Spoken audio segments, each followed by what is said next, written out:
सत्य बोलने की हिम्मत। जी दोस्तों, मैं इसके ऊपर बात करूंगा, सत्य बोलने की हिम्मत। नाउ इस विषय को मैंने क्यों चुना, मैं ये विषय आपके बीच में क्यों रख रहा हूं और मैं इस पर बात क्यों कर रहा हूं, क्योंकि आज की तारीख में इस हिम्मत की हम सभी को जरूरत है।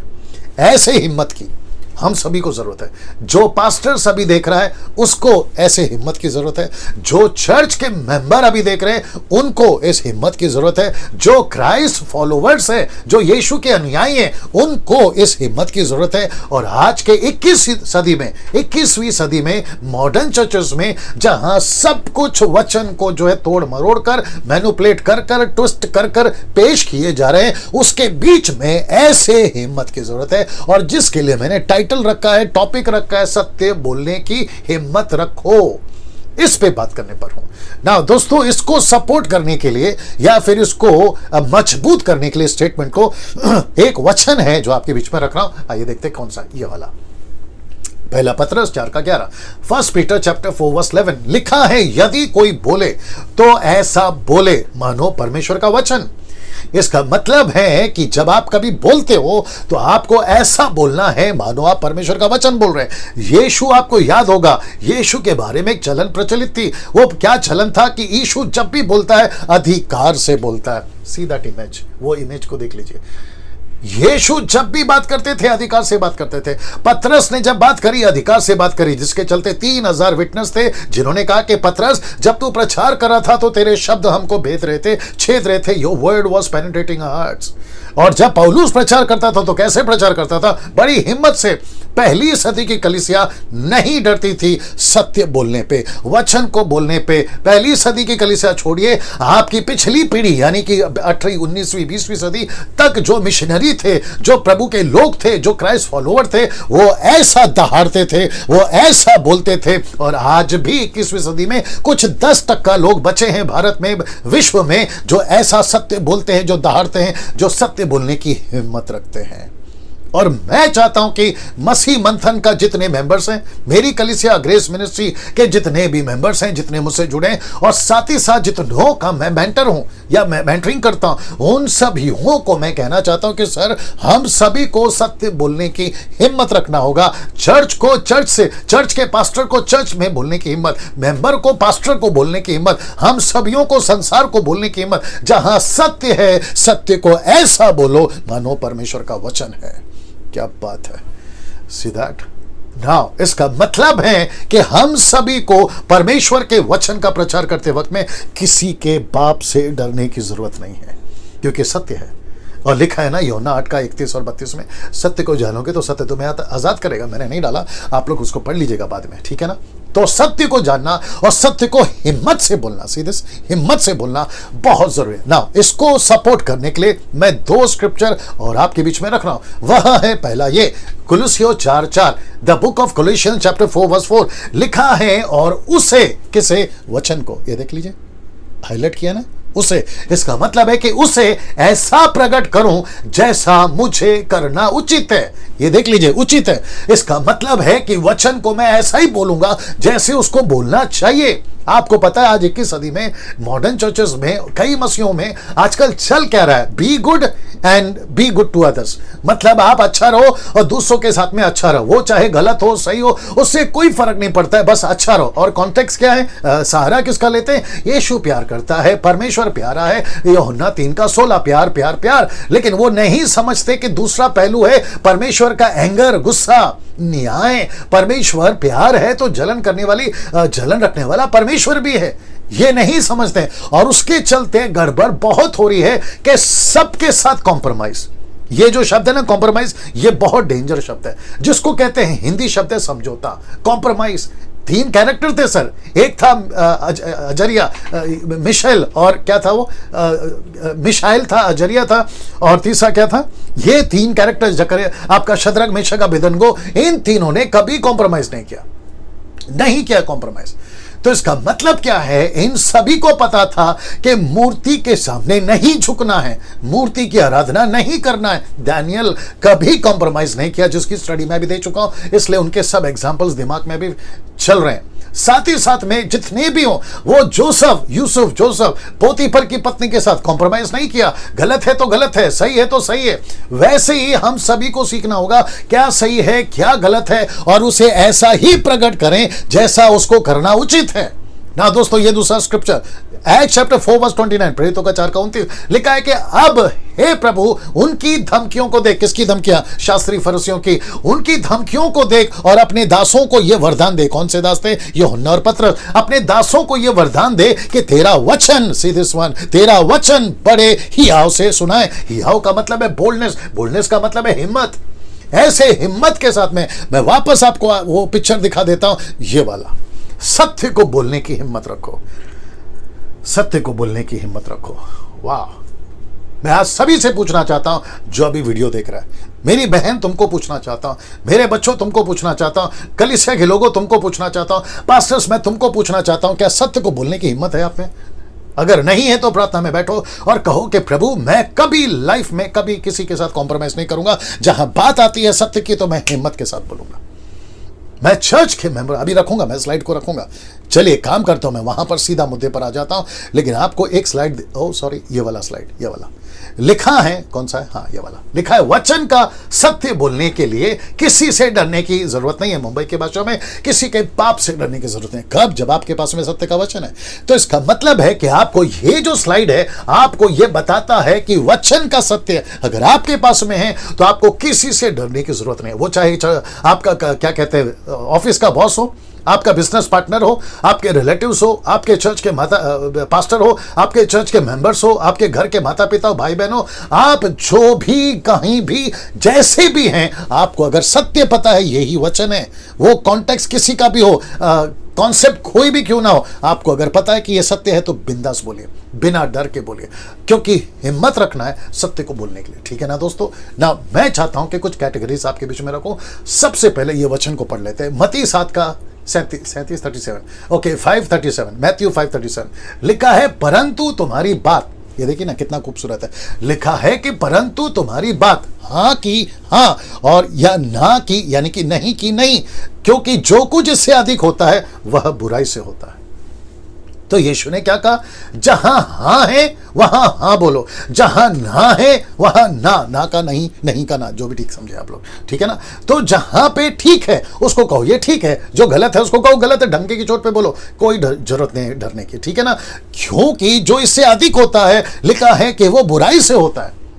जब आप यहां पे फेर बदल करते हो ना, नहीं को हाँ, हाँ को ना, यशाया 5:20 आपको याद होगा, वहां लिखा है कि जो हाँ को ना और ना को हाँ बोलता है वो श्रापित है।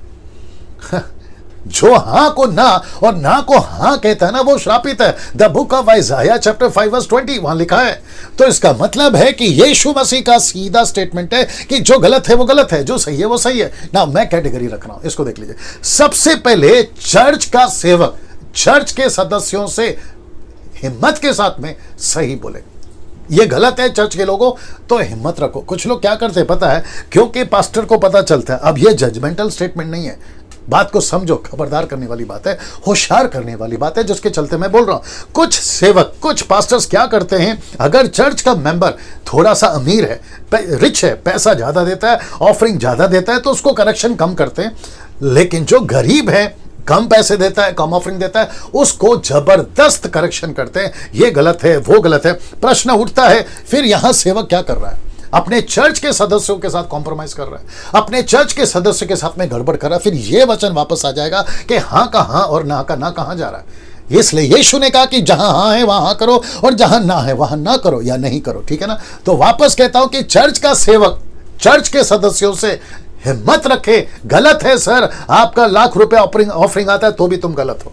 आप चर्च को कितना डोनेशन देते हैं उससे कोई फर्क नहीं पड़ता, लेकिन तुम यहां गलत हो। दारू पीते हो मतलब गलत हो, व्यभिचार करते हो मतलब गलत हो, गलत बिजनेस कर रहे हो मतलब गलत हो। वो पैसा किस काम का जिससे परमेश्वर खुश नहीं है? आपके चर्च में लाखों रुपया कोई डोनेशन दे रहा है, वो पैसा किस काम का जो गलत है? तो गलत को गलत बोलिए सेवक को। मैं वापस कहता हूं, आप कोई भी सेवक हो, देसी हो, विदेशी हो, इंटरनेशनल हो, नेशनल हो, आप छोटे हो, बड़े हो, मेगा चर्च हो, या फिर आपका छोटा चर्च हो, साइकिल वाला पास्टर या फिर BMW वाला पास्टर, मैं उन सभियों को कहना चाहता हूं, कभी कभी चर्च के मेंबरों के साथ में, सदस्य के साथ में कॉम्प्रोमाइज नहीं करना। जहां गलत है वहां गलत बोलने की हिम्मत रखो, जहां गलत है वहां गलत बोलने की हिम्मत रखो। दूसरा कैटेगरी, चर्च के सदस्यगण। सदस्यगण से मतलब है चर्च के मेंबर्स, चर्च के मेंबर्स। उन सभियों को चर्च के सदस्यगण, चर्च के सेवक से क्या बोले? हिम्मत रखे सत्य बोलने की। हाँ, कुछ सदस्य या कुछ चर्च के मेंबर्स अपने पास्टर को करेक्शन करने से डरते हैं। पता है क्यों? क्योंकि उनको लगता है कि बाइबल कहती है सेवकों के अधीन रहो। सेवकों के अधीन रहना बहुत जरूरी है, इब्रानियों किताब उसका 13 का 17 बहुत जरूरी है। लेकिन ऐसे सेवक के अधीन नहीं रहना है जो सेवक खुद ही गलत है। हाँ, खुद ही सेवक गलत है। ऐसे सेवक के अधीन रहने के लिए मैं सदस्यगण को कहना चाहूंगा, जहां सेवक गलत है उसको जाकर कहिए, प्यार से कहो, जैसे कहो तैसे कहो, चर्च के लोगों को इकट्ठा करके कहो, लेकिन कहो कि सर यहां आप गलत है। जब सेवक को मैं कह रहा हूं कि सदस्य को करेक्शन करो, तो मैं सदस्यगण को भी कहूंगा कि अपने सेवक को करेक्ट करो, क्योंकि सेवक को अपनी पीठ नहीं दिखती कि उसके पीछे क्या चल रहा है या उसके पीछे क्या कचरा गिरा है। सदस्य को दिखती है, वो सदस्य सेवक को करेक्शन करे। अगर सेवक करेक्ट करने को तैयार है, करेक्शन लेने को तैयार है, तो भला, हाँ, तो ठीक है, गड़बड़ नहीं है। लेकिन अगर सेवक करेक्शन लेने को तैयार नहीं है, तो सदस्यगण को प्रार्थना करना है कि ऐसे सेवक के साथ क्या करे। चर्च में रहे या ना रहे, चर्च में जाए या ना जाए, चर्च को छोड़ दे, दूसरा चर्च ज्वाइन करे, उसको प्रार्थना पूर्वक अपना निर्णय लेना है। क्योंकि किसी सेवक की गलती के चलते मैं सदस्यगण को बोलूंगा, और जो कि बहुत गंभीर है, तुम नरक क्यों जाओ, तुम नरक क्यों जाओ। एक सेवक की गलती के चलते तुम नरक क्यों जाओ। अगर सेवक गलत है तो सदस्य को करेक्शन करना है, अगर सदस्यगण गलत है तो सेवक को करेक्शन करना है। दोनों रखा है सर, दोनों रखा है। अब यह आता है तीसरा, लिखा है, और चर्च के सेवक और चर्च के सदस्यगण अगर संसार में गलत दिखता है, पड़ोस में, संसार में, आप उसको कहिए ये गलत है, पिक्चर गलत है, सांसारिक बातें गलत है, शराब गलत है, व्यभिचार गलत है, मूर्ति पूजा गलत है, ये गलत है, ये गलत है। ऐसा बोलने की हिम्मत रखिए। वो पोस्टर वापस दिखा देता हूं, ऐसा बोलने की हिम्मत रखिए, ऐसा बोलने की हिम्मत रखिए, ऐसा बोलने की हिम्मत रखिए, क्योंकि आपके पास सत्य है। अभी नहीं बोलोगे तो कब बोलोगे। अच्छा, कुछ लोग क्या बोलते हैं मालूम है? पास्टर डैनियल, अगर हमने कहा ना तो रिश्ता खराब हो जाएगा। वाह रे भैया, अगर रिश्ता खराब हो जाएगा उससे तेरे को वो तकलीफ है, तेरा रिश्ता प्रभु से खराब हो रहा है, उसकी चिंता तुझे नहीं है। रिश्ता किसके साथ ठीक रखना है? रिश्ता सबसे पहले प्रभु के साथ ठीक रखना है। तुम क्या चिंता करते बैठे हो? अगर पास्टर को कहूंगा तो पास्टर नाराज हो जाएगा, मुझे चर्च से निकाल देगा। आपको चर्च से निकाल सकता है, लेकिन क्या होगा अगर यीशु तुझे स्वर्ग से निकाल दे तो? इस हिम्मत के ना चलते। बहुत सावधान रहना सर, आपको समझना है। मैंने इसलिए शुरू में कहा यह गंभीर विषय है जिसको सीखना समझना बहुत जरूरी है। कुछ लोग क्या, मैं वापस आ जाता हूं स्लाइड पे, कुछ लोग क्या कहते हैं पता है? पास्टर डैनियल, हम अपने सेवक को करेक्शन नहीं कर सकते, करेक्ट नहीं कर सकते। वो चाहे दशमांश का मामला हो, वो चाहे तेल पानी का मामला हो, वो चाहे अन्य भाषा का मामला हो, वो चाहे वचन को तोड़ मरोड़ कर पेश करने की बात हो, बोला चुपचाप चर्च में जाना है, हमको क्या करना है। ऐसा अगर चलता रहा तो सोचिए, जो टीचर पैसे लेकर डिग्री हासिल किया है वो तुम्हारे बच्चे को क्या सिखाएगा? डॉक्टर और इंजीनियर बनने की शिक्षा।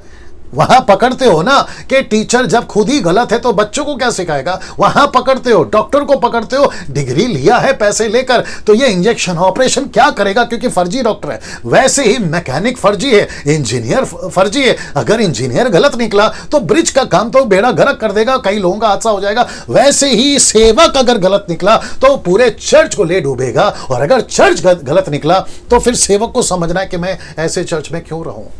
मैं दोनों की बात कर रहा हूं। मैं वापस कहता हूं, सत्य बोलने की हिम्मत रखो। वैसे ही संसार में भी आपको अपनी एक आइडेंटिटी रखनी है। आप मसीह लोग हैं सर, आप मसीह लोग हैं, कॉम्प्रोमाइज मत करिए, कॉम्प्रोमाइज मत करिए।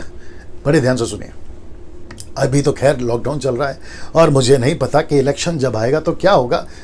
चर्च के लोग संसार में मिल जाते हैं। कांग्रेस पार्टी आती है तो उससे पैसा लो, उसके साथ कॉम्प्रोमाइज। बीजेपी आती है तो उसके साथ कॉम्प्रोमाइज। समाजवादी पार्टी आती है तो उसके साथ कॉम्प्रोमाइज। झाड़ू वाला आता है, मतलब आम आदमी पार्टी, उसके साथ कॉम्प्रोमाइज। और उसके चलते चर्च मिक्स हो रहा है संसार से, और संसार मिक्स हो रहा है चर्च से। सेवक मिक्स हो रहे संसार से, और चर्च के सेवक क्या कहते हैं मेंबर सदस्यगण वो मिक्स हो रहे संसार से। अब मुझे बताइए फिर सत्य कहां गया? हाँ, सत्य कहां गया सर? और ऐसी हिम्मत कि गलत को गलत और सत्य को सत्य को गलत को गलत और गलत सही को सही, ये कब बोलना सीखोगे? ये इंपॉर्टेंट है ना। और उसी के चलते मैंने ये बीच में आपकी बात को रखी है ना। इसको देखिए दोस्तों, अगर सदस्य गलत है तो बोलो, अगर सेवक गलत है तो बोलो, अगर संसार गलत है तो बोलो ना। एक छोटा एग्जाम्पल देता हूं क्योंकि वीडियो को मैं ज्यादा लंबा नहीं खींचूंगा। वो एग्जाम्पल है ये, गिनती की किताब उसका 25 का 11। एक व्यक्ति था, मैं रख दिया उसका हाईलाइट कर दिया, एक व्यक्ति था और उसका नाम है पिनहास। ये किसका पुत्र था? एलियाजर का। एलियाजर किसका बेटा था? हारून का। ये देख लो।